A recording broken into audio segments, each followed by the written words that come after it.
Namaskar dear children. Namaskar. We are discussing chapter number 10. Chapter number 10, gravitation. Gravitation we are discussing, and we have completed the universal law of gravitation. We have completed universal law of gravitation, and we have completed the SI unit of the gravitational constant. What is the value of the gravitational constant? What is the value of the acceleration due to gravity? We have completed, and today I am taking next what is the weight. Today our topic is the weight. What is the weight? Weight क्या होता है आज हम discuss करेंगे. What is a weight क्या होता है and mass क्या होता है. वेट क्या होता है और मास क्या होता है, राइट. इसके लिए सबसे पहले हम लिखेंगे हमारा ग्रेविटेशनल फोर्स. वो क्या होता है, हमारा ग्रेविटेशनल फोर्स का फॉर्मूला क्या होता है. So student, you everyone knows that the F equals to G m1 m2 upon d square. This is our formula of the gravitational force. Gravitational force find out करने का ये हमारा एक formula होता है जिसे हमने डिराइव भी किया था. अभी प्रीवियस वीडियो में हमने इसे डिराइव भी किया है. नेक्स्ट हमारा है एक्सेलरेशन ड्यू टू ग्रेविटी का फॉर्मूला होता है जी एम डी स्क्वायर. ये भी हमने डिराइव किया था. मैंने साइड में लिख देती हूँ जिससे आपको ये रिमेंबर रहे और हम आगे का स्टडी भी कर सकें. तो ये चीज़ हम आप सबको अच्छे से आ भी गई है, हमने अभी डिराइव भी की थी. तो फर्स्ट ऑफ ऑल F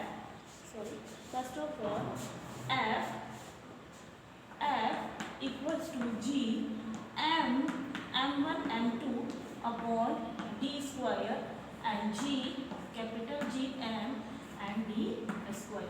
ये दो फॉर्मूले हम अभी तक अच्छे से कर चुके हैं, आपको अच्छे से लर्न भी हो गया है.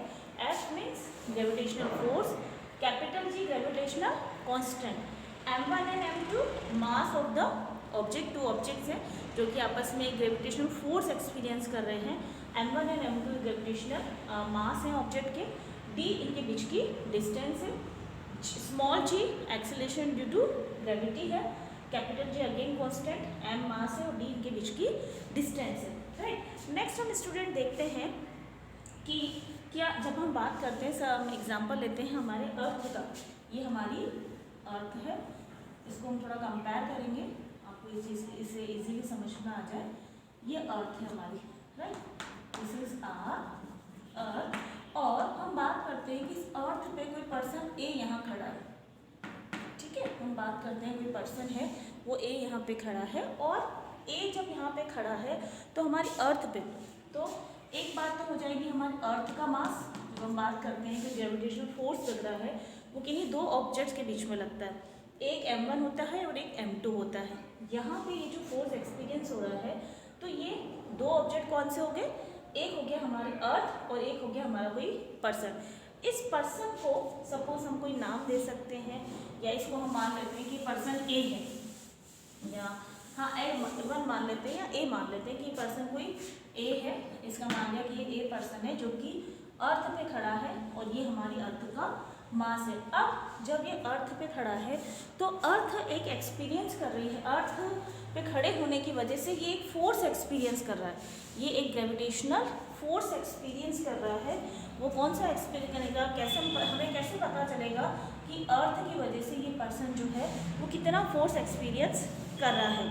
तो अपनी अर्थ का इस पर्सन ए पे कितना फोर्स लग रहा है. तो आप बिल्कुल कंफ्यूज मत होइएगा. सिंपल एग्जाम्पल से मैं समझा रही हूँ कि ये अर्थ है, अर्थ का मास m है.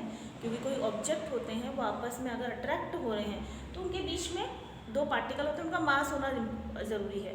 मास के वो डायरेक्टली प्रोपोर्शनल होते हैं, ये हम पहले पढ़ चुके हैं.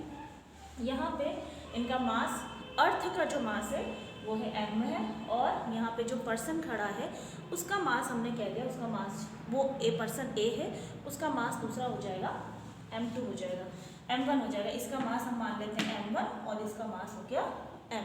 तो क्या फॉर्मूला लगेगा, अर्थ का क्या फोर्स एक्सपीरियंस कर रहा है ये g, that is the gravitational constant. m आपका किसका मास हो गया, अर्थ का, ये अर्थ का मास, और सेकंड हमारा क्या हो गया m1 जो कि एक पर्सन a का मास है. ये a का मास है तो मैंने इसको a कर दिया.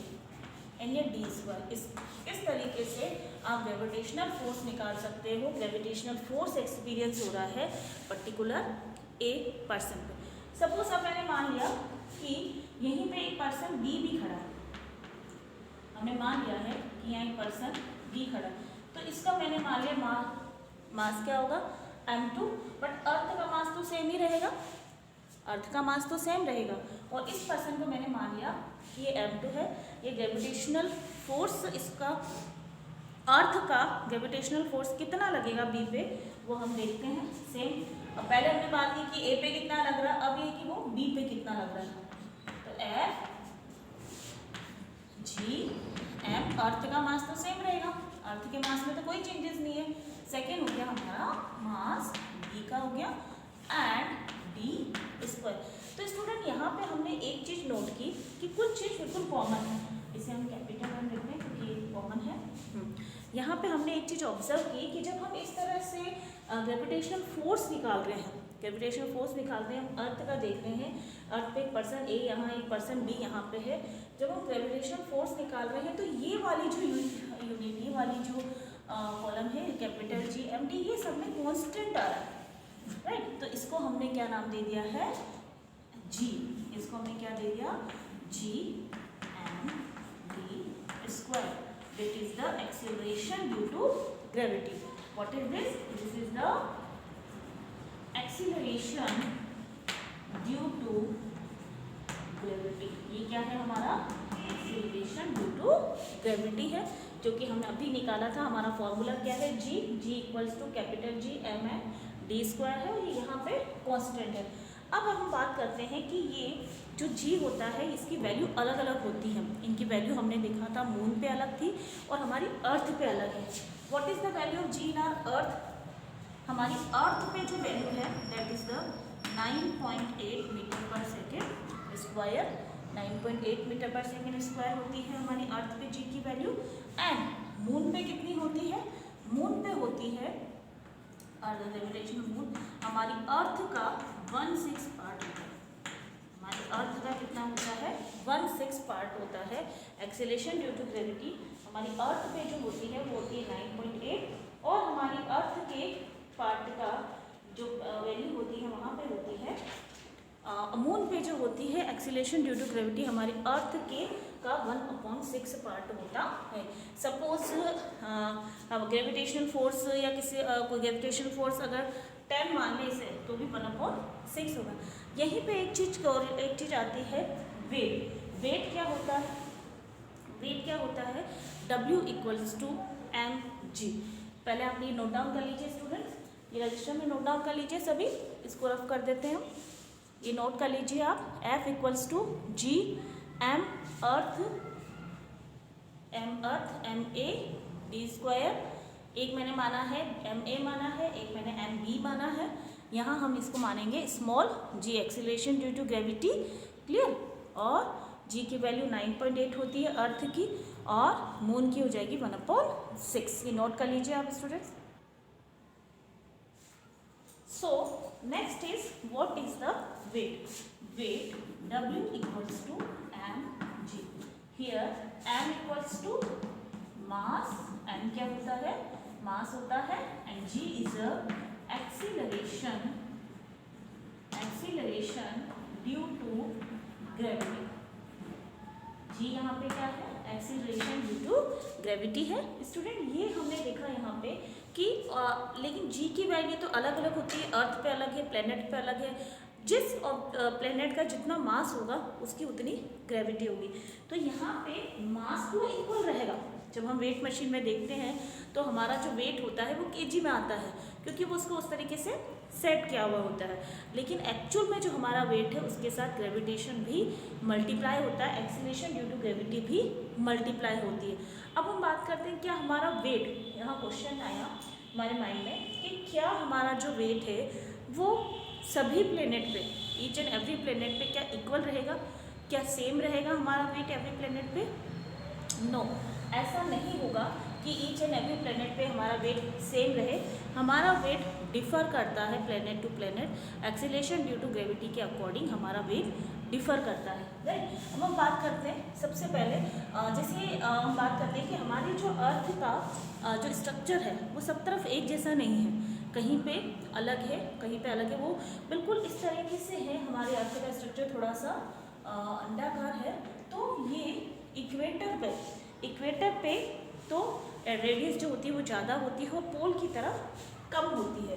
बात करते हैं इक्वेटर पे ज़्यादा होती है, रेडियस ज़्यादा होगी और पोल की तरफ हमारी जो रेडियस होगी वो कम होगी। तो जब पोल की तरफ रेडियस कम हो रही है तो और इक्वेटर की तरफ पोल ज़्यादा हो रही है, तो यहाँ पे आपकी ग्रेविटेशन वैल्यू भी डिफर करेगी, क्योंकि जी क्या होता है, जी इक्वल्स टू होता है G/m/r²। ये हमने अभी देखा। तो ग्रेविटेशन इनवर्सली प्रोपोर्शनल हो गया आर के। तो हमारे अर्थ का जो स्ट्रक्चर है वो पूरा कंप्लीटली एक जैसा नहीं है, उनकी रेडियस अलग अलग हो सकती है। रेडियस इक्वेटर पे इक्वेटर रेडियस इज हाई, ज़्यादा होती है। So acceleration due to gravity,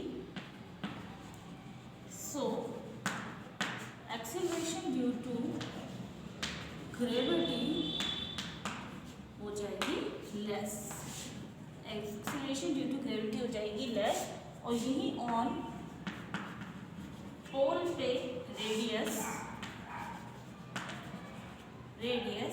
less होती है। So acceleration due to gravity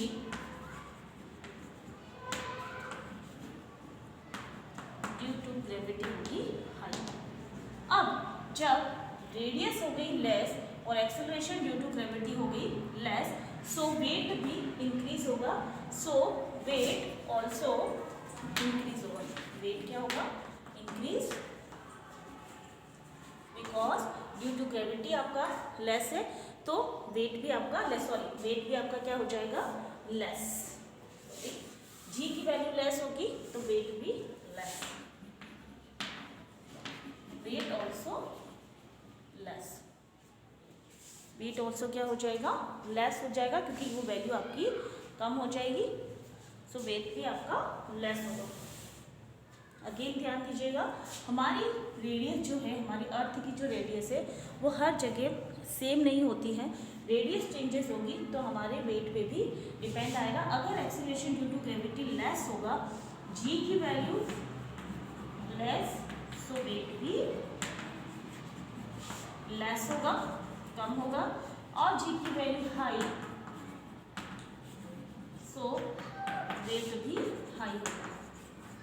clear? I hope यहाँ तक आपको क्लियर हो गया है। और जो हमारा वेट है वो हम मून पर, हमारे क्योंकि मून पर एक्सेलरेशन ड्यू टू ग्रेविटी जो होती है, मून पर अर्थ की एक्सेलरेशन ड्यू टू ग्रेविटी के अर्थ के 1/6 पार्ट के इक्वल होता है। तो मून पे जो हमारा वेट होगा वो हमारे अर्थ के वेट के 1/6 होगा। Again I explain this. Suppose हमारा जो वेट है वो अर्थ पे, अगर हम बात करते हैं कि हमारा अर्थ पे वेट है 60 kg, अर्थ पे वेट हमारा कितना है 60 kg, तो मून पे कितना हो जाएगा, मून पे अर्थ का 1/6 दैट मीन्स 10 kg रहेगा। मास हर जगह इक्वल रहता है, but acceleration due to gravity, again समझिएगा अच्छे से, मास सब जगह सेम रहता है, but acceleration due to gravity change होती है planet to planet. Acceleration due to gravity क्यों चेंज होती है, क्योंकि ये रेडियस जो होती है हमारी अर्थ की वो सब जगह कॉमन नहीं है, सब जगह इक्वल नहीं है, चेंज होती रहती है। इस वजह से जी की वैल्यू चेंज होती है तो वेट भी चेंज होता है। यहाँ पे आपका W इक्वल्स टू mg होता है, m मास है, g acceleration due to gravity है, g इक्वल्स टू G/m/r², और ये इनवर्सली प्रोपोर्शनल टू r² है। Equator radius high, so acceleration due to gravity is less होती है। On pole radius less, so acceleration due to gravity is high. G less होगा तो wait भी less होगा, जी high होगा तो वेट भी हाई होगा। आगे क्लियर है एवरीवन? ये पोल है, ये इक्वेटर है, क्लियर? ये आर है और ये आर है। ये आर की वैल्यू ज़्यादा हुई तो अगर रेडियस हाई है तो एक्सीलरेशन ड्यू टू लेस होगा, एक्सीलरेशन ड्यू टू लेस हुआ तो वेट भी लेस होगा। पोल की रेडियस लेस हुई तो acceleration due to gravity high होगा, ये हाई हुआ तो वेट भी लेस भी, जी की वैल्यू हाई होगी, जी हाई होगा तो वेट भी हाई होगा। और इसको हम ये समझ सकते हैं कि मून पे एक्सीलरेशन ड्यू टू ग्रेविटी हमारी अर्थ का 1/6 होता है। सो अगर अर्थ पे हमारा 60 kg है तो मून पे हो जाएगा 10 kg। So I hope you all are understood today's topic कि किस तरह से वेट वेरी करता है एक प्लेनेट से प्लेनेट पे due to acceleration due to gravity. So no doubt in your register everyone. Thank you so much everyone.